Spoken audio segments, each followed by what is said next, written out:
And we're back. Ladies and gentlemen, thank you for coming back. Welcome to another episode of Just Be. I'm John Emilio, along with my buddy, Henry Beltra. The boys are back in town. The boys are back in town.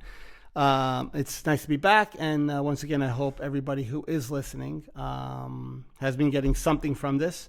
And if you have, that makes us very, very, very happy to hear that. That's the goal right there.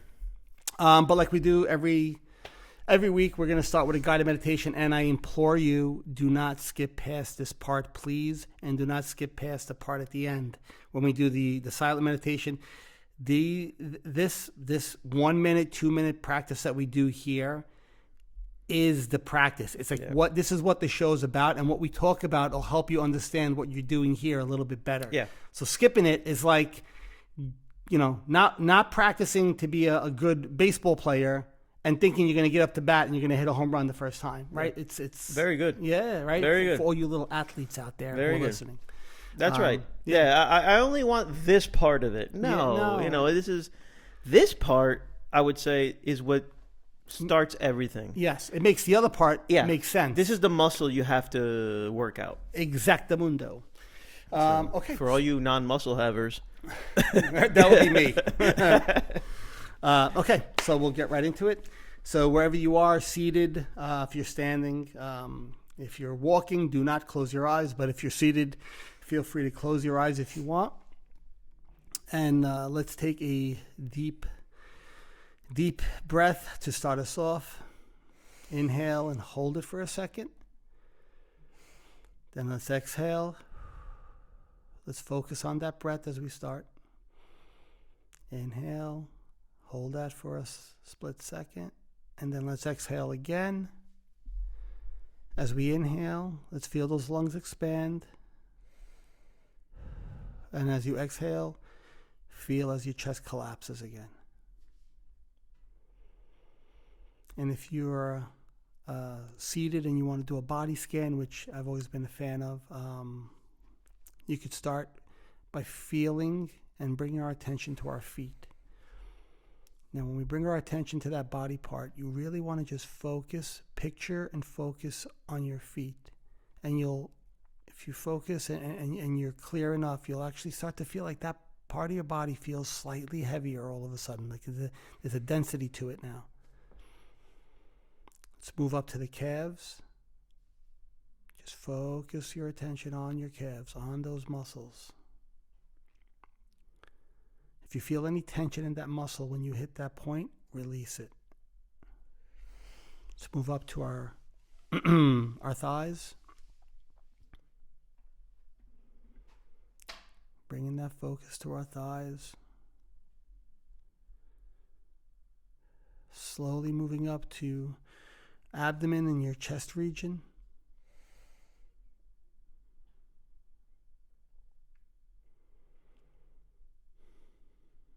And up to your shoulders. Now here's a place where a lot of people will realize that they're holding a lot of stress in their shoulders at this point, where their shoulders will be tense. If your shoulders were tense, release them. Let them roll back down.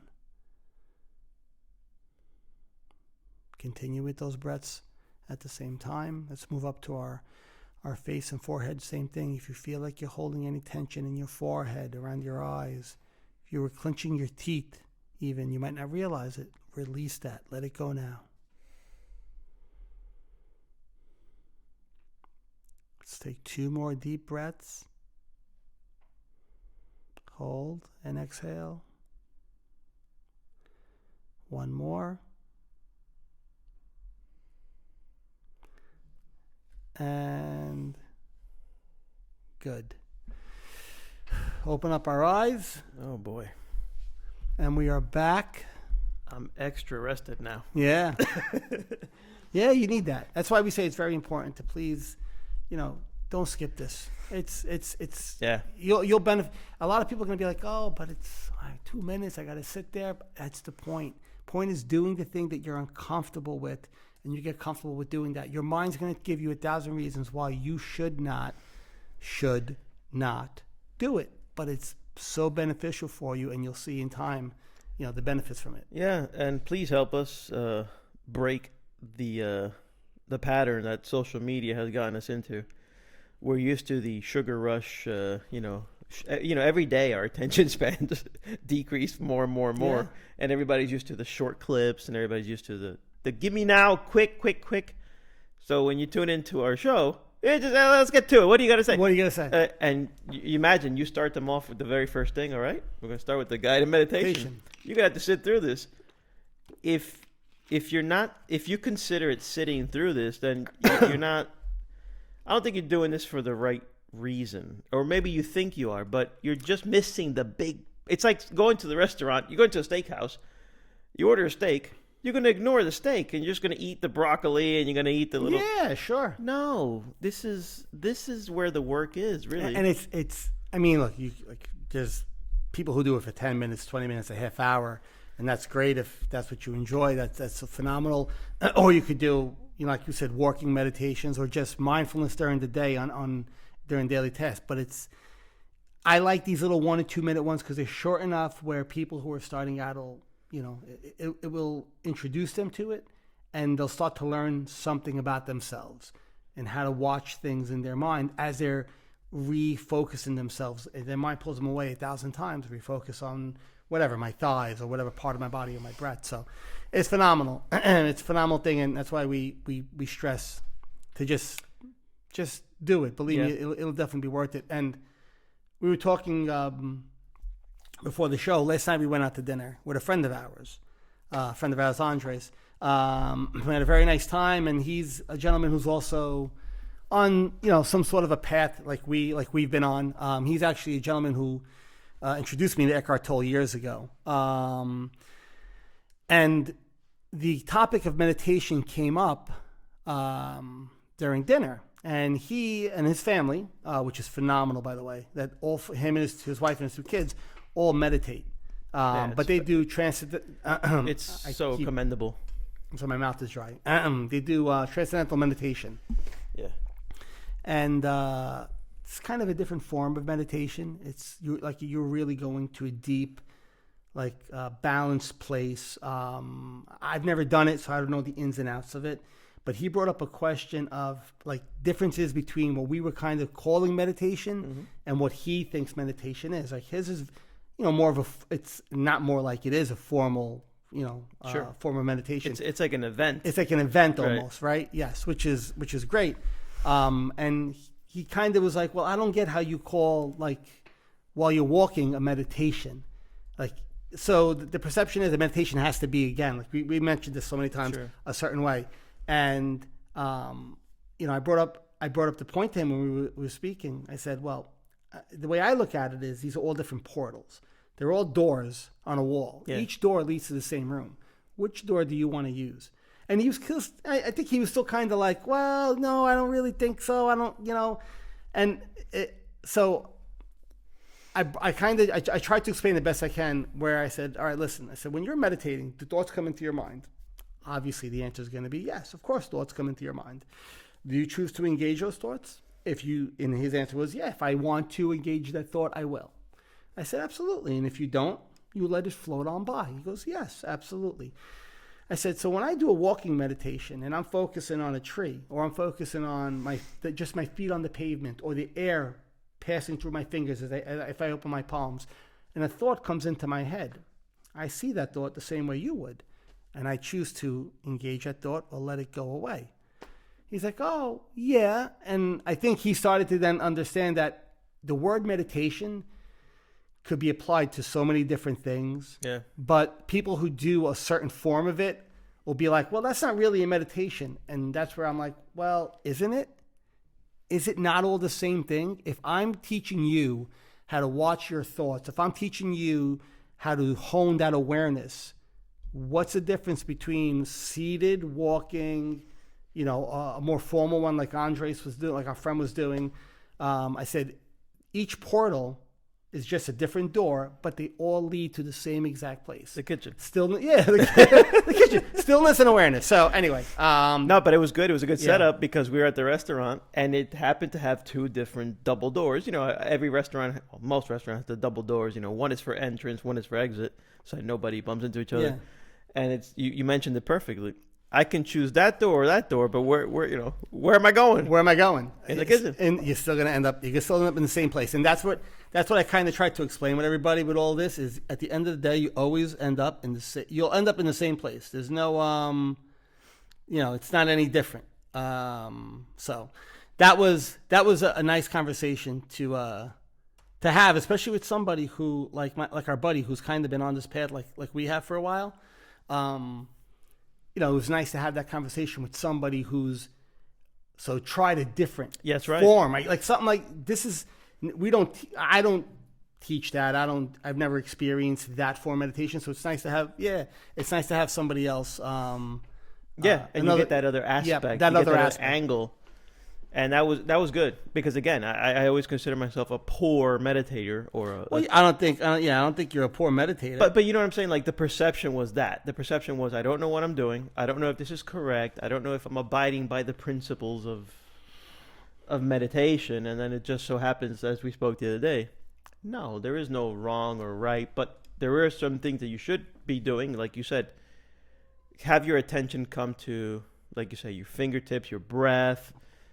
Not give in to the thoughts that can pop in, because that's exactly what the ego, well, we're going to call it the ego boat, what that person is doing. Like, hey, look at this. What are you trying to do? It's always going to try to draw your attention away. And that's what it's built to do. Right. I mean, it's not built to do anything else. It's built to do that. So, and that's kind of why it's important that you don't skip through that first part. Yeah. Because it's what teaches you that muscle, or I'm sorry, it's what works out that muscle that you're going to want to use. I would hope. It's like going to it's like wanting to be a baseball player, just to use a sport, and you want to learn how to be the best baseball player, but now you're just going to listen to somebody talk about how they should. This is how you should swing. This is how you hold the bat. This is how you do this. But I'm not going to actually practice it. But I want to hear you tell me how to do it. But I don't want to practice it. And I'm going to be the best baseball player. And I'll get this. Well, are you? Sure. I mean, hearing it's going to give you knowledge. You're going to understand more about it. You'll know, the way to hold your body, what muscles to use and all that fun stuff. But unless you implement what you learned, are you really practicing it? You know what? There's going to be facets of the game that you're familiar with. You're just not going to be successful at them all the way through. So you'll be able to throw to first, but it won't be an accurate throw, and you wouldn't have accomplished your goal of getting the guy out.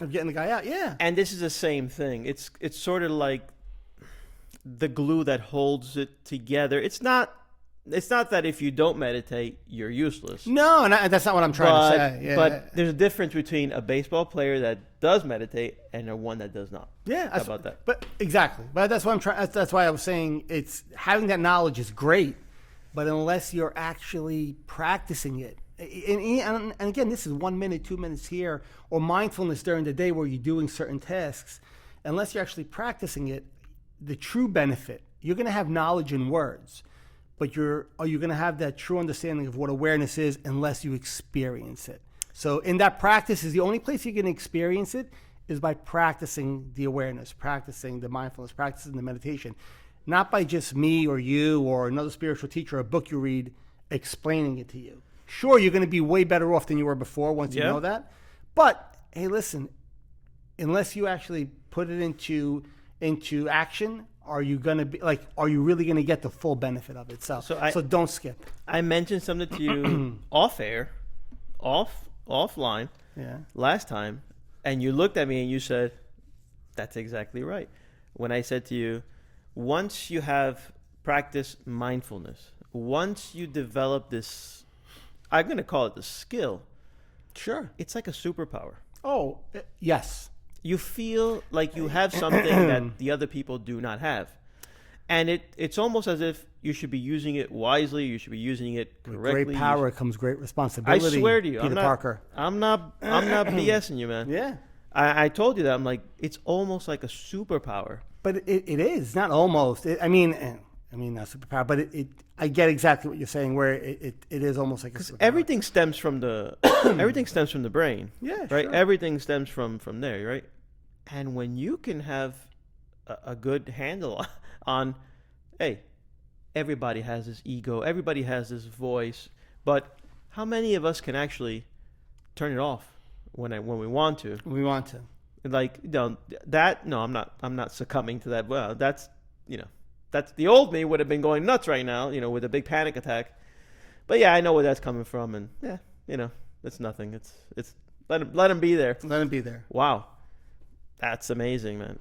And like we were talking even last night about interactions with people, and you see yourself just, being able to not engage, being able to choose to engage. Why would you choose to engage anyway? But sometimes you do choose to engage. Sure. It's amazing. It's an amazing, and the more you do it, the more you practice it, the more it becomes, not second nature. Would that be? Well, it'll become it becomes second nature because it becomes a way that you want to start living your life. It becomes a way that you enjoy living your life that way now. You're not. Gets hard to see. It gets hard to change that perspective because this perspective that you now have is just such a peaceful one that it would be hard. It'd be hard to.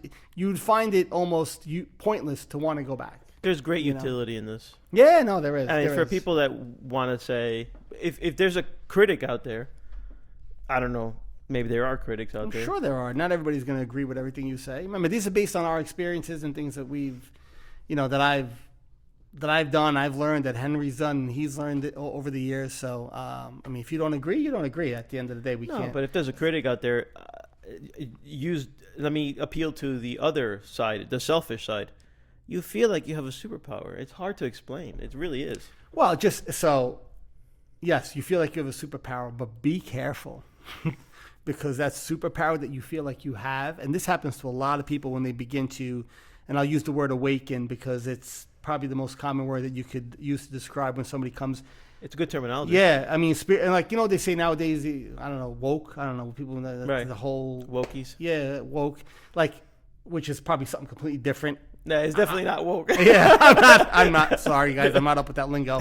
But when somebody does, awaken, it's a, just a wonderful, it's a wonderful event that happens in that person's life. I forgot where I was going with this. Well, we discussed yesterday about being awake. How many years of our life have we lived? And we can't tell you what happened between the years of X to X because we weren't present. We weren't present because he was just checking off things. And John, I swear to you, my wife can tell you, anybody that knows me can tell you, John, I don't remember anything, and ever. And I always say, when you're younger, the mind doesn't remember. But I think I have some sort of no, you don't. But I heard you guys say yesterday. Yeah. I'm like, dude. So between episodes, people go. We were talking last night, and our buddy was like, "Well, in your last episode, you said this," and I'm scratching my head, going, "Yeah, I said it. I could see myself saying it. I could see myself saying it, but I didn't retain that. I don't. Now I'm at the point now when I speak. Sometimes I'll say something. It comes from a higher intelligence. Like, it just kind of funnels through me, and I'll say these things, and I won't retain that conversation completely. But I know I was there. It's kind of an odd sensation sometimes. Are you saying you're God's messenger? Yes. No. Oh, that's what everybody got. All right. We might have to cut this episode and restart it. No, that's beautiful. I'm kidding. No, but I think I know what you're saying. Yeah, but so before, what we were talking about was spiritual, kind of having this awakening and superpower. Be careful, because there's something called the spiritual ego, where you now have this new toy and this new tool and this new, wow. Let me tell everybody about this. Mm-hmm. Let me tell you, you have no idea. You've been doing it wrong for years. Okay. What does that sound like? Yeah, it's the same guy dressed up differently, right? It's the same guy dressed up differently. So, even somebody, when you awaken or you have this realization and this new perspective, like the ego, that thinking mind will come in. It's going to want to take credit for it. So I think, this is what I found out. Let me tell you. Yeah. Let me tell you. But no, guys, I love you all, but you're all doing this wrong. And it's called the spiritual ego. And it's funny because a lot of spiritual teachers, when they first become awakened, they'll go back to teachers that they've worked with and been like, and start explaining what's going on, and their teacher will tell them, what do you notice about your behavior? Right? Like they'll bring it to their attention. What do you notice about your behavior?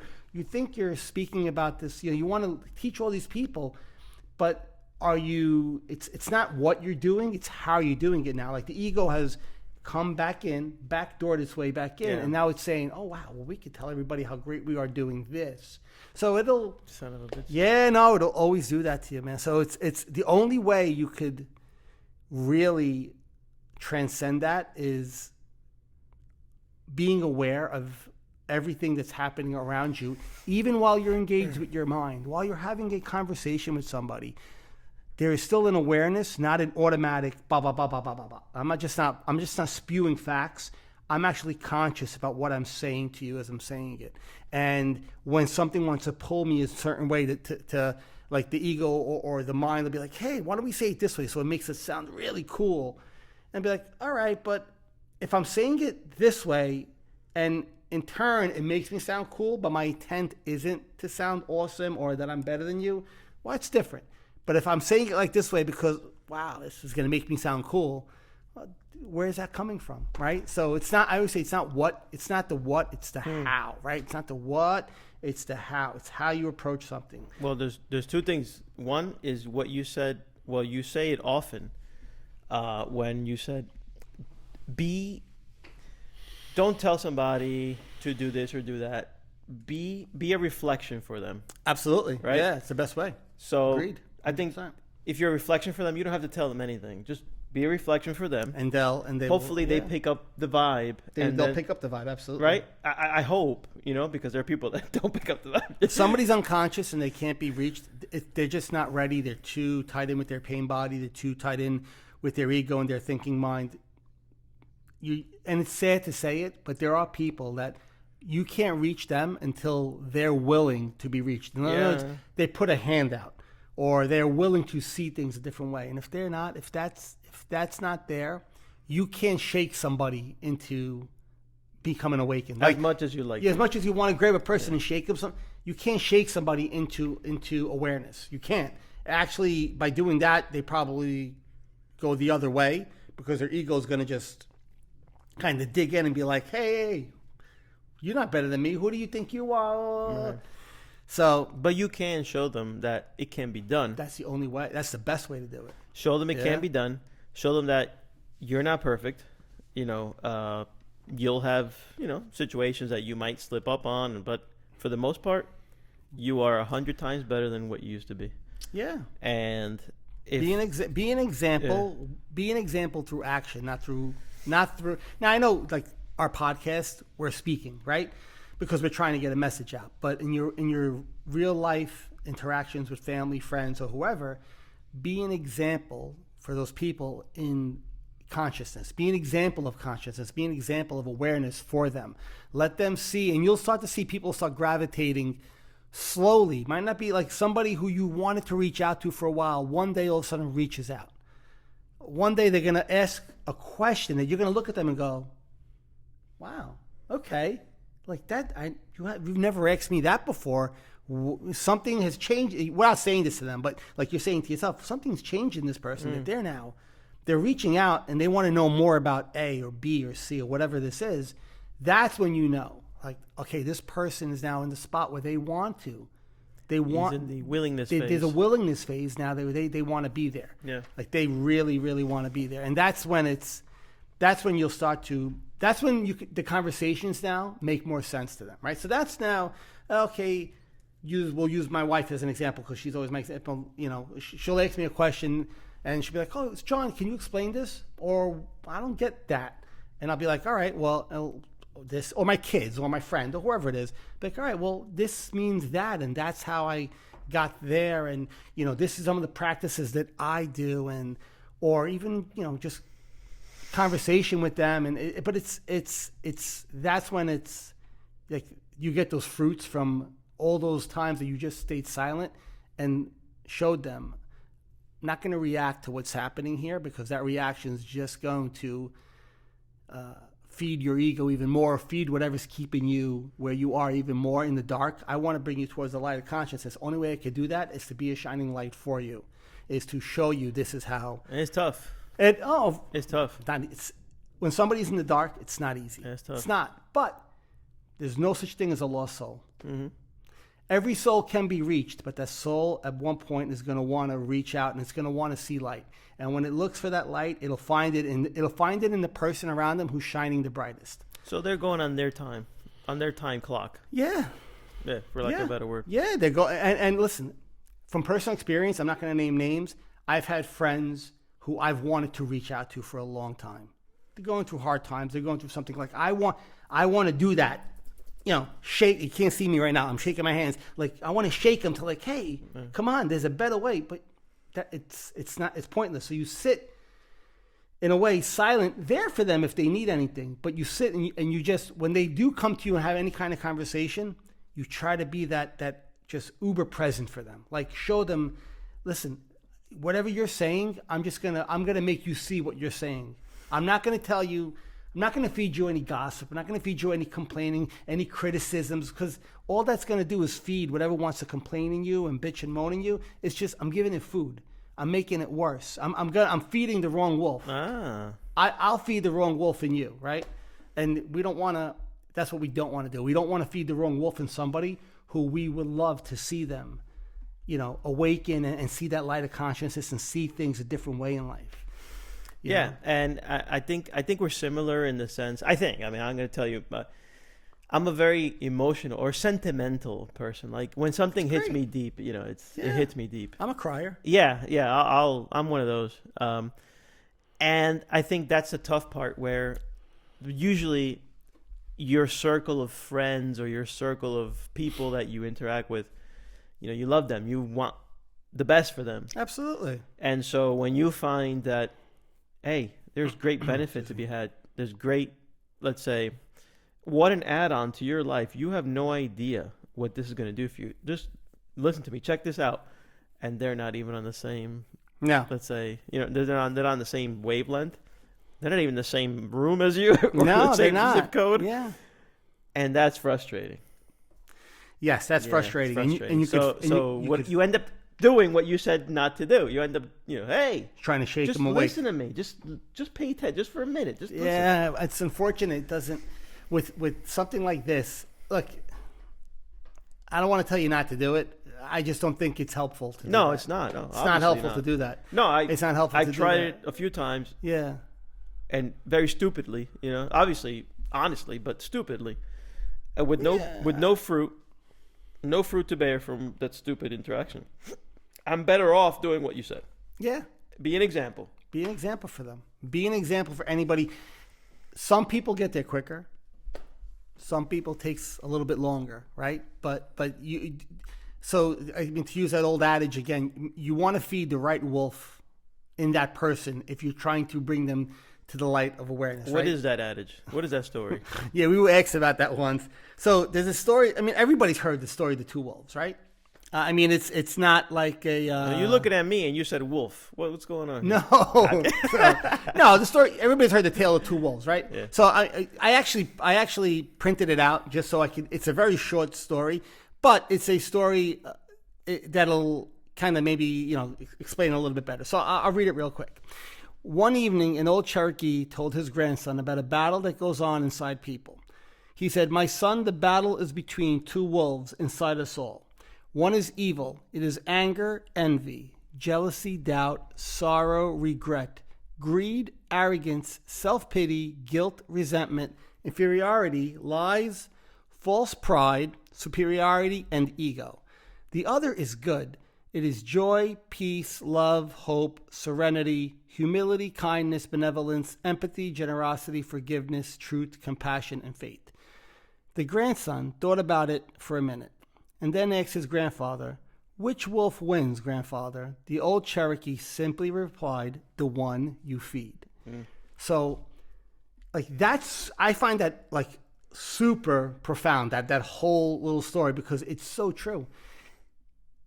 The wolf that you feed inside of you is the wolf that grows. If you feed your ego and resentment, if you feed those emotions that are there to drag you down, they're the ones who are going to get stronger and come out and be in the forefront more often.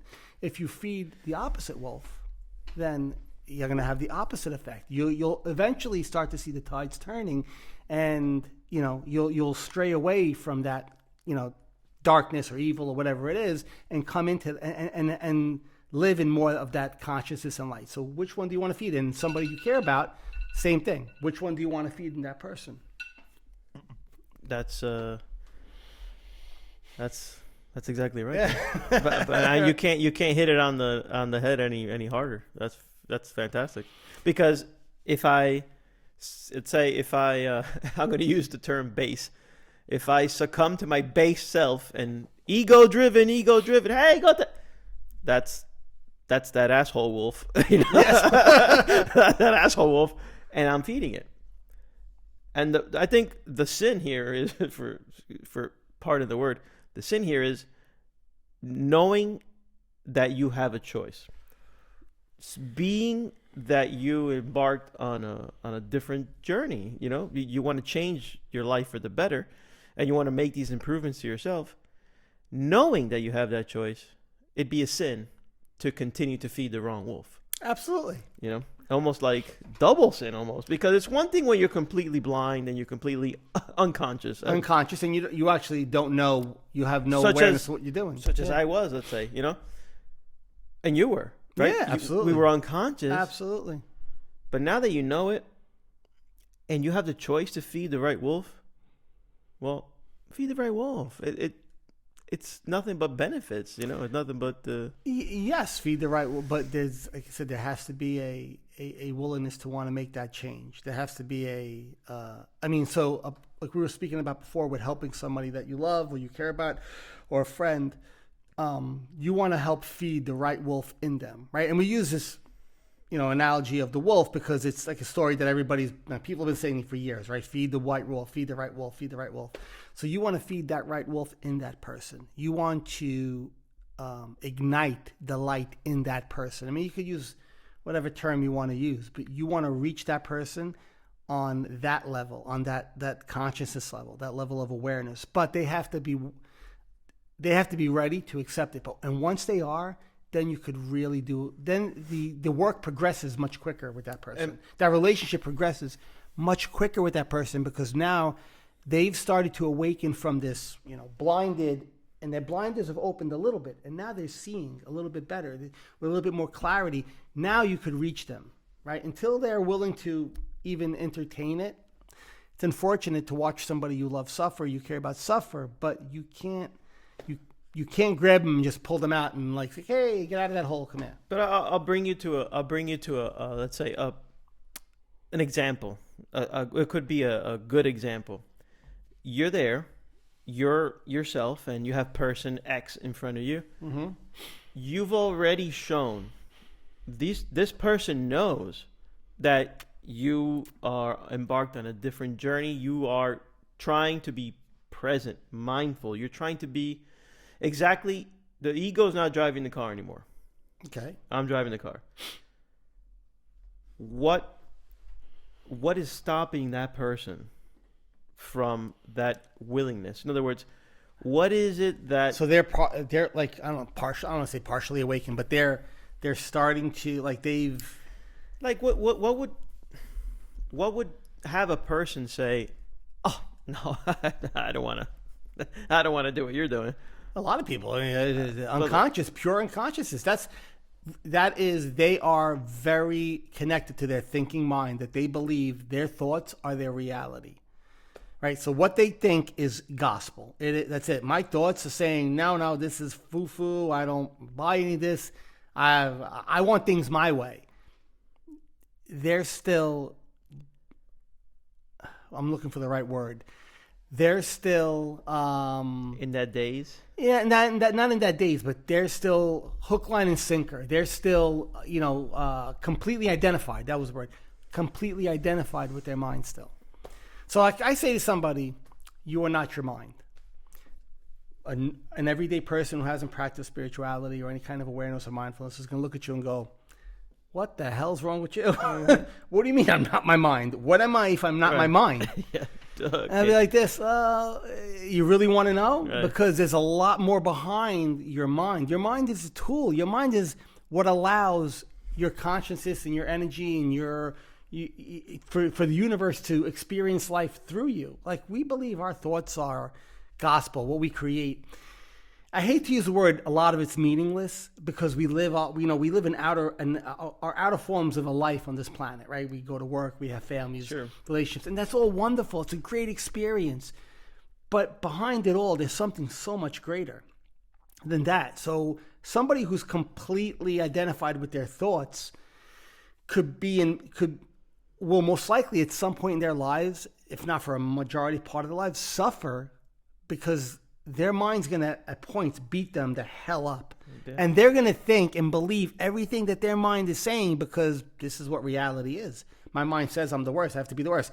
Opposite, my mind says I'm the best. I have to be the best. And I was talking, when we were speaking last night with our buddy, and that kind of came up, and we were saying, well, there's high self-esteem, there's low self-esteem. I looked at him, I said, I have no self-esteem. And he's kind of like, not like, what, that doesn't make sense. Almost like, wow. We're supposed to have a self-esteem. Huh? We're supposed to have a self-esteem. No, he goes, no. He was kind of like, wow. Almost like I kind of get that. I'm like, so I don't think of myself as the best.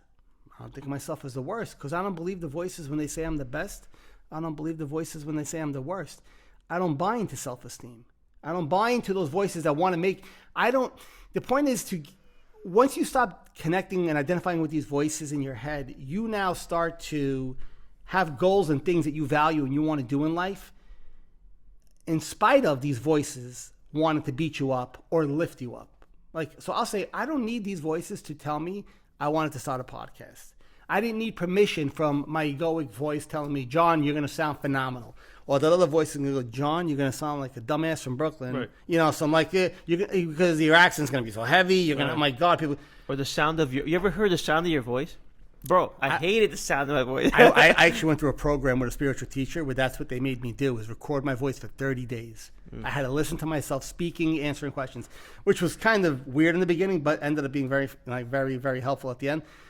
But where are we going with this? That you don't take yourself too seriously. Yeah, you don't take yourself too serious. So self-esteem, right? Yeah. And again, we're not therapists, so I'm not trying to give anybody any kind of therapy here or anything like that. But from my experience and from the things that I've learned from people I've worked with, even in therapy and outside with spiritual teachers, self-esteem, if you identify with one or the other, the ego, if you identify with one or the other, right, isn't needed for you to have a successful and beautiful life. If used properly, maybe it could be a little bit of an asset, but most people don't know how to use it properly. Most people are going to believe that egoic voice or those voices that's going to tell them that they should not be doing this because they're not worthy, or they're the best at doing this and screw everybody else. And some people are kind of in the middle where they bounce back and forth. But how about, I don't listen to that one, I don't listen to this one. Mm-hmm. I value doing this. I'm going to find pure joy in doing this. Doesn't matter if my mind tells me I was great at it or if I wasn't great at it. Actually, doesn't even matter if you tell me I was great at it or if I was great at it. It's not necessary. My joy comes from doing this thing that I value and I want to do. And I'm not waiting for permission from this thing in my head that I'm identified with to tell me, hey, John, you should do this. Or, hey, John, don't you dare. Because I've had that, even up till recently. Like when I was writing my book. I know. Who's going to want to read your book? Really, dude? I mean, it's in my head. If I can say this, if I can ask you. Yeah. It still happens, right? In other words, the thought climbs in, but it's up to you to Yes. act No. upon it. So you don't, the point is you don't stop it, right? We always said that thought stopping is very counterproductive. So I'm not looking to stop it. No, it doesn't stop. I just don't pay attention to it. And when you go, but who's this I that doesn't pay attention to it? So wait, you don't pay attention to yourself? That's right. I don't pay attention to myself. So then who the hell is I and who's myself? There are two people, and this is whole Eckhart Tolle's based on spiritual. So who are these two people? The watcher and the thinker. I don't believe the thinker. I don't identify with the thinker. I use the thinker as my tool. The tool says do all these things. The one who watches in the background chooses to do this. Doesn't have a voice, doesn't have a face, doesn't have an opinion, just chooses. And where do those choices come from? From your values, from something deeper that you can't explain, nor can I. Sometimes there's a pull or a push to want to go in a certain direction that you can't explain, nor can I. And I'm not going to try to tell you, it comes from here or it comes from there, because I'm going to be, it's an unknown. It's an unknown, exactly. So, and as you taught me, leave it that way. Why do you have to know everything? the greatest spiritual teacher will teach us to tell you, once a spiritual teacher tells you he knows, you should run away. A spiritual teacher will tell you, all I know is that I do not know. I do not know the ultimate answer. I know how to watch my thoughts. I know how to navigate my mind. I don't know the ultimate answer. I don't know what is, where it comes from, where this universal cosmos begins or ends, or where this energy that flows into us, or where our memories are friggin' stored. I mean, our heads are only so big. Right. The amount of crap that's stuffed in there, you got to think, it's almost impossible. Where are these thoughts? Where are they stored? Where is all this information packed into? Does it flow from one to another? I mean, does it flow in and out of people? I'm a big proponent of energy flows in and out, right? And we feed off each other. And if you're open to it, if you have a very open concept, like I know that I don't know, the universe will send you more information for you to process, more information for you to download and to work on, more insights will just drop into your head, because you're so open to hearing it all, because you're not saying, no, I'm this way, this in my head, I in my mind, back off. Wow. Well, once you're like that, now this is so related to something else. Wow. No, it's crazy. All right, look, for example, have you ever been in a crowded room where a big party, you're in a hotel convention center, and you hear all you hear is the mumbles of other people in the background. Yep. 17,000 different conversations. But if somebody says John, you hear that through. It cuts through all the murmur, and you hear John. You hear John because you were primed to it. You were open to it. You were you hear. That you hear. Oh, it's like people say you have selective hearing. You heard that, but you didn't hear anything else because you wanted to hear that. You were looking for that. I don't mean to cut you off. No. I'm just putting everything. Yeah. So if you're going, if you want to use that, that's a great analogy, because if you look at it where I'm open to whatever the universe wants to tell me. I'm open to whatever needs to happen to me is going to happen to me. Oh, that's perfect. So that means when it wants to tell me, and I say the universe, right? You could call it God if you'd wish. It doesn't make a difference. All interchangeable labels, right? So for me, I'll say universe. When the universe wants to tell me something and I'm open to it, most likely I'm going to hear it. I'm going to see it. I'm going to feel it. As opposed to, well, I don't want to hear that. I don't want to hear that or that. I only want to hear this. Well, then you're going to miss out on a lot of things that maybe would flow through you. So I say I'm open to everything.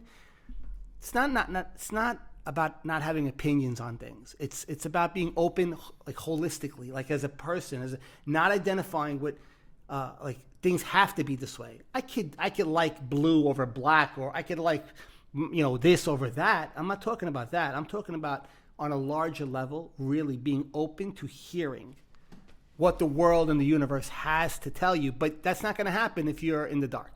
You need to be in the light of consciousness or aware or awakened, to you need to be in the light of conscious. Yeah. Aware, awakened. And you don't need to be a spiritual teacher or a guru for that. You just need to be aware. You need to have awareness of your thoughts. Very basic awareness, and you're now open for the universe to really feed you any energy and information that's around you. You ever heard of affirmations?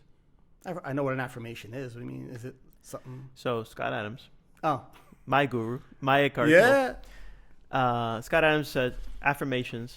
Affirmations. Yeah, I know what they are. Yeah. You just repeat. You repeat. Yeah. I am. Right. I want to do this. I want to achieve this. Blah, blah, and blah. I will. The question is, did you call upon the universe to give that to you, or?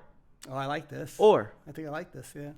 Did you put yourself in such a state where, let's say, I want to be the best basketball player. Okay, well, obviously there's a genetic component, but you put yourself in that state of mind where if there's anything basketball related, you're able to zip through the crowd and pick up John, and you hear it, John, because your affirmations put you in that state of mind. So, same. Yes, just so if you're telling somebody to do affirmations, I think it depends on what the affirmation is going to be, right? I'm just saying, because the ego will grab one of those and be like, well, I want to be the richest person in the world. I want to be the richest person in the world. Now, there are many spiritual teachers and many people who are awakened people, just conscious people who practice mindfulness and awake, and they'll tell you, like they'll come out and say, I never wanted riches. I never wanted this. That wasn't my goal. I was just open to what the universe would give me, and I focused on what I wanted to. If I had a goal that I wanted to accomplish, whether it's a business goal or financial goal or a health goal or whatever it might be, a relationship goal, if you're open to it and you're not only fixed on it happening one way, you'll see that the universe does give you. There it is. Yeah. That's what I wanted. Yeah. You identify the opportunity, or you identify that thing because you're open to it. Because you're primed to it. Yeah. It's like this, right? It's like can't say I'm holding a string with a washer on the end. The little trick that we were doing before the show. No, that's connected. Yeah, so everything's connected. So just to explain what this washer is, because I'm probably somebody probably say, well, you mentioned the washer and a string and you didn't finish it. So I saw a video of a scientist. This is actually an Oprah Winfrey show where he was holding a string with a washer in the end, and he's holding it dead straight. And he tells Oprah to look at the washer, and you can probably Google this and find this. Look at the washer, and he says, picture the washer. He goes, don't try to move. Picture the washer moving in a certain direction. So if you said forwards and backwards, and she's holding the string, and her arms are dead straight. Like she's not moving, her hands aren't jiggling. She's holding it dead straight. And he goes, tell it to move. He goes, picture the washer moving forwards and backwards. He started from a set position, and the washer starts to slowly swing forwards and backwards. And then fall forwards and backwards even more.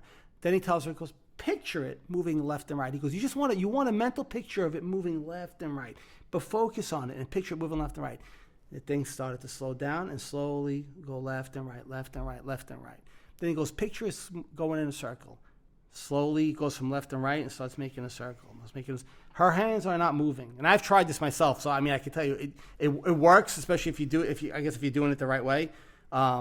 And then tell it to stop. And this thing slowly, within 20, 30, not even 20 seconds, comes to a dead stop.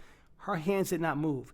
And he explained how your energy actually, and I don't know the science behind it, but something about her molecules and her energy and her hand kind of transfers to the rope and ascends that inertia that's needed to move it in a certain direction, because she's sending this signal through her body for it to do that. Now that might sound crazy. It's a wave. It's an electric. It's an electric wave. So I showed it to Henry, and I was doing it, and I held it, and I started making it go left and right, and then I said forwards and back. My arms weren't moving. Now, yes, could your fingers be sending some?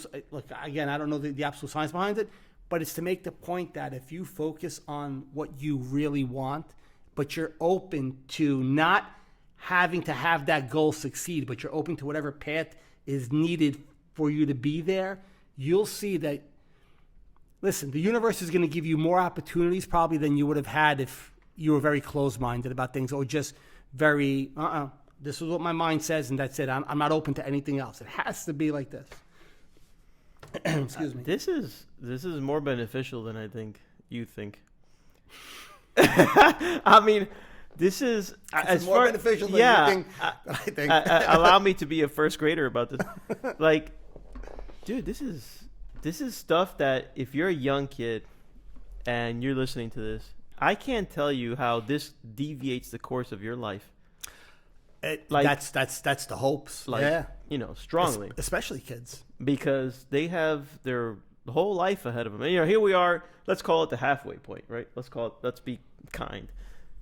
And, now we're doing this, and you can see how, hopefully, from here to the rest of whatever's left for us, it's going to be a different experience, right? As opposed to the first half. Yeah. At least that's what I'm looking forward to. I'll be honest with you. I'm looking forward to that, But imagine being a youngster and employing this. It would be, and so Eckhart Tolle, I forgot which book it was that I read that he mentioned this. He said, with all the things that they do with kids in school nowadays, he goes, the one thing that they do not teach children is mindfulness.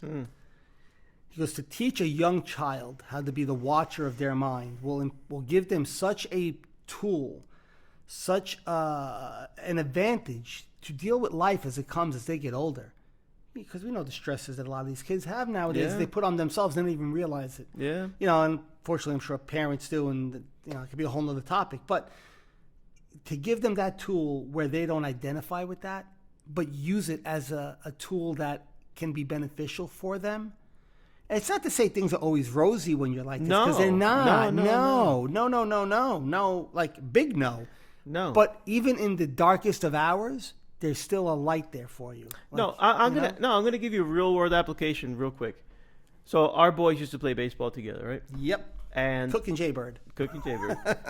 So you know how it feels as a parent to watch your son fail.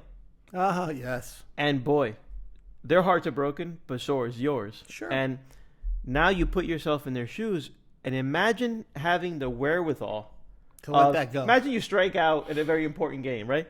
You struck out. There are kids that cry at the plate, you know? Sure. Kids that break down. Imagine being present, be like, hey, It's and still feel bad Sure. that the outcome wasn't Sure. what you or your team wanted. And there are kids who are like that, where they just rise above it, and it shows some sort of a maturity where maybe they're not as attached, right? And you can see it in pro athletes. Some pro athletes are. I'll use Eli Manning because I was a Giant fan, right? Like there was no 10 or 1 with him. but you said it was always athlete. Okay. it was always a 5. He was like a guy who was always a 5, Yeah. right? Always a 5, always a 5. Like he would never go high or low. That was, and I don't know anything about him personally. I don't know if he does any kind of meditation or if he's just, that's how the universe made him. Which some people are like born. that. They're just born with that ability to just allow things to flow in and out. But not I would say majority of athletes or kids aren't like that, especially when they're younger. So to give them that tool or that ability. Yeah. I mean, like, I wish I had it when I was a kid. So I think most of our audience is going to be parents. And Probably. so let me appeal to you that way. You might not want to improve yourself. You might not even care about yourself. There's people out there that go, I'm old. Get the hell out. I'm not going to change. Now I am. Remember, I am who I am. I am who I am. That's all that I it. am. Bye-bye. Well, look, you have kids. And Don't you want them to have a... yeah, and I'm sure that there are times, if you're listening, there are times when you have suffered and you have felt some angst and some anxiety, some depression, some OCD. Always. I don't know what it is. There. It comes and goes. We pass that on. Absolutely. you do if Because you're not much careful. like, I'm going to bring it full circle. Much like you said, be the example to the person you're trying to influence the right way. Just don't force them. Don't hold their head down to it. Just be the example. Be the mirror. You could be the mirror to your child, and for them to pick up this skill is amazing. It'll change everything. It'll change so much. So if some people don't feel like they love themselves enough to embark on this journey, right? Because agreed. that's another personality profile. Because I was going to tell you when you were giving me the tips of how to be the mirror for these people. Yeah. Well, there might be another personality type. Let me explain. Oh, John, there's no doubt about it. What you're doing is 100% great. Like, honestly, I would love to be mindful. But yeah, I'm good. Thanks. Oh, I hear that a lot. I'm good. Good for you, but not. Yeah, it's I'm not for. good. But Thanks. it's not for me. I'm good. All right, and your Which, answer, yeah. I hate to be preachy, but I find myself in a preachy situation where, what? You agree, but you won't give it a shot? You won't give it a try? No, but that could be, yeah. That's so them agreeing is nice because they're trying to be kind to you and say, hey, that's great for you. They're acknowledging what you've done, which is awesome, but they're not ready still. It'd be no different than them just ignoring you, but just they've taken the step out of being of ignoring you to, hey, listen, I'm going to acknowledge what you did. That's great that you've done it, but it's not for me. I've heard that so many times. And my answer is always, it's like not like, oh, okay. It's like, okay, listen, I could appreciate that.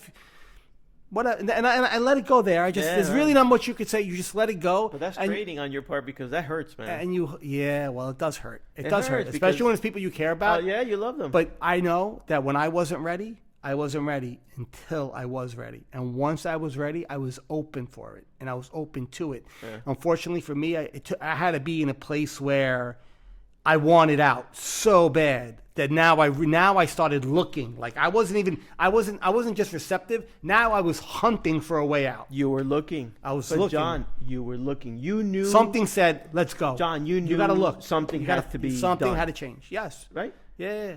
There are people that know that there's a change. Nobody brought it to you. Nobody brought it to you. No. You went and found it. Yeah. You understand? And here we are in our circle of influence, our circle of friends, a family circle. Here you are.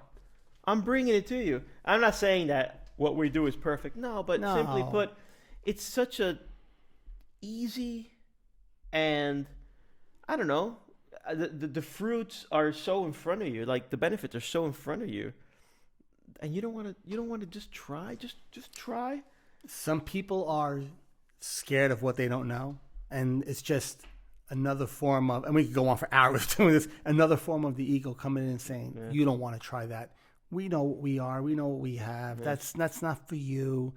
And it's honestly the ego, that part of the mind, wherever it comes from, fearing this light of consciousness, saying, because if this person goes down this road, I get burnt up and I'm gone. Like once your ego burns off, even when it flares up again, it's like a poof and then it goes away again. So the ego it can't survive in the light of consciousness. Like the thinking mind can't survive in the light of consciousness. Like it can't be in control. That's probably the better word. Maybe you can't be in control in the light of like if somebody's an awakened individual, the mind is no longer in control. You're now you're this awareness watching the mind and kind of not controlling it, but you're choosing what to entertain that the mind tells you. It's now there's a choice. Before that, the mind was in control and go, "Oh, we got this." You choose the channel. Yes, now you choose the channel. You get to choose the channel, and the ego or the egoic mind doesn't like that. It doesn't want that because it can't survive. Once that's there, the ego is gone. So like it's the beginning of the end for him. Yeah. So even though my egoic mind it's still there, like it'll pop up, but it's just like it's shooting a bow across the bow, hoping to hit something. It's a Minnie Mouse voice. Hello, yeah. Hey John, remember me? And that's what it's kind of becoming because I don't give it. I stopped feeding that. And it's slowly. It knows it can't survive once you've become awakened. So it's going to try to hold you there as long as it can. And it's not doing it to harm you. It's not doing it maliciously. It's doing it because that's what it's there to do. I'm here to protect John. Right. I'm here to protect Henry at all costs from everything and anything in the world. Right. But that does you more harm than good when you align with that. Like we wouldn't be here right now if we listened to that guy. Yeah. No, we wouldn't be doing this. Absolutely not. So... Well, and that was a good one. 58 minutes. Yeah. Wake up! If we put you to sleep, I'm sorry. Man. But I hate. You heard that timer go off probably 25 minutes ago, and we probably should have tried to abide to it. But the reason we don't is it's a disservice to stop something midstream like that when you're really speaking about something and trying to shine a light on a certain point. So I apologize if we go a little over. And everything just daisy chains. Yeah. And again, this is what me and John used to look like and sound like at the table drinking espresso. This is exactly what it's like. And if you like this, you can subscribe to our YouTube channel. Nah, it's great, man. That's another one. That's a good one. So so that was a good episode. Hey, how long before we put this on? Put a camera up and have people see our beautiful visages. We have a new setup now where I got a new whatever this thingamajiggy is, where you plug all the mics into. It's a Focusrite, but it's like not a transformer, like an amp. Not an amp. I can't think of the word. Yeah, whatever. Where we feed all our audio through, and there is processor. There is that would be the computer that I'm using. It is. It's a Technotronic. Yeah, it's a Technotronic. There is a way we could do video. I think we'll get to it eventually. Yeah, we should do it. We'll do video. We could do video eventually. But I got a tan. I gotta lose 20 pounds. we Gotta get a haircut. gotta get the nice sign in the back that says "Just Be." Put it up on the wall. with the green screen. Yeah, green screen. Yeah. Easy. You're lucky I got this off the ground right now. No, that's great. It's fantastic. And I'll tell you what, this is it forever. I'm good. Yeah, man. Same here. Kidding me? Okay. So before people start unsubscribing because we're going too long, let's wind this one down, everybody. So please take this next minute and a half, 2 minutes. Take your deep breaths and start to slow yourself down, and let's do a little silent meditation, and I'll come back in at the end.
Let's take 2 more.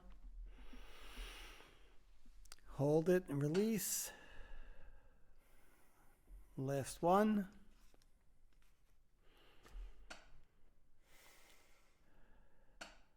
Okay.